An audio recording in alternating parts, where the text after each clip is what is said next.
बिस्मिल्लाहिर्रहमानिर्रहीम। जी, तो अज़ीज़ तलबा, पहले हमने बात की मजाज मुरसिल की, अब हम आएंगे कनाया की तरफ। कनाया की तारीफ़ नसरी और शेरी मिसालों के साथ बयान करेंगे यहाँ पे। जी, तो कनाया की तारीफ़, कनाया के लग़वी मायनी इशारों में बात करना की है। इल्मे बयान की इस्तिलाह में जब कोई लफ्ज़ अपने मजाजी मायने में इस तरह इस्तेमाल किया जाए कि हकीकी मायने भी मुराद लिए जा सकते हो, लेकिन ज़रा गौर करने से इंसान इसके मजाजी मायने तक भी पहुँच सके, जो कहने वाले का असल मकसद है, इसे कनाया कहते हैं। मसलन, उसको काले ने काटा। काला यहाँ सांप का किनाया है। बेटे को अरसे बाद देखकर माँ का कलेजा ठंडा हो गया। कलेजा ठंडा होना यहाँ खुशी और राहत का किनाया है। अपने सफ़ेद बालों का कुछ ख्याल करो। सफ़ेद बाल यहाँ बढ़ापे के लिए कनाया है। मसलन, बाल सफ़ेद हो गए मगर आते ना बदलें। यहाँ बाल सफ़ेद होना से मुराद उम्र का ज़्यादा होना है। कनाया की अज्जा। कनाया दो अज्जा पर मुश्तमिल होता है। नंबर 1 पे है सिफ़त लाज़म, वो मायनी जो कनाए में मौसूफ मलजूम के लिए मुराद लिए जाएं। ऊपर की मिसाल में काला को काला रंग भी कहते हैं, जो इसका हकीकी मायने है।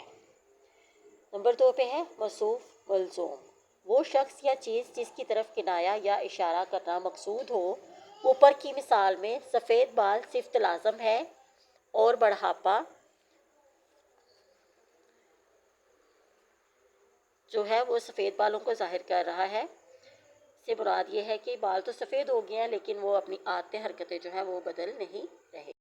अब हम आएंगे कनाया की इकसाम की तरफ। कनाया की दो बड़ी इकसाम है। नंबर 1 है कनाया करीब, नंबर 2 है कनाया बाइद।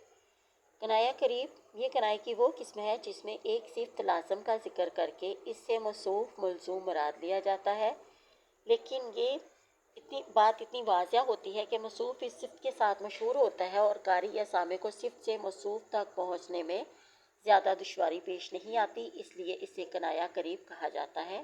जैसे कायद आज़म पाकिस्तान के बानी थे। कायद आज़म के असली मायने तो हैं सबसे बड़ा लीडर, लेकिन सब लोग जानते हैं कि ये सिफ़त मोहम्मद अली जिन्नाह के लिए ही मखसूस है, और यूँ सिफ़त बोलते ही ज़हन फ़ौरन मौसूफ तक पहुँच जाता है, यानी जिनकी हम सिफ़त कर रहे हैं। नंबर 2 पे है कनाया बैद। कनाया की इसी किस्म में जिस सिफ़त का जिक्र होता है, इससे ज़हन के मौसूफ तक पहुँचने में ख़ास सोच विचार की ज़रूरत होती है। मसलन, मग्ज़ को बाग में जाने ना दीजियो, मग्ज़ को बाग में जाने ना दीजियो कि नाहक खून परवाने का होगा।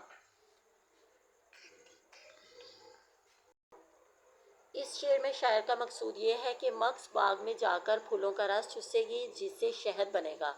शहद के चत्ते से मोम भी निकलेगा, जिससे मोमबत्ती बनेगी, मोमबत्ती रोशन होगी।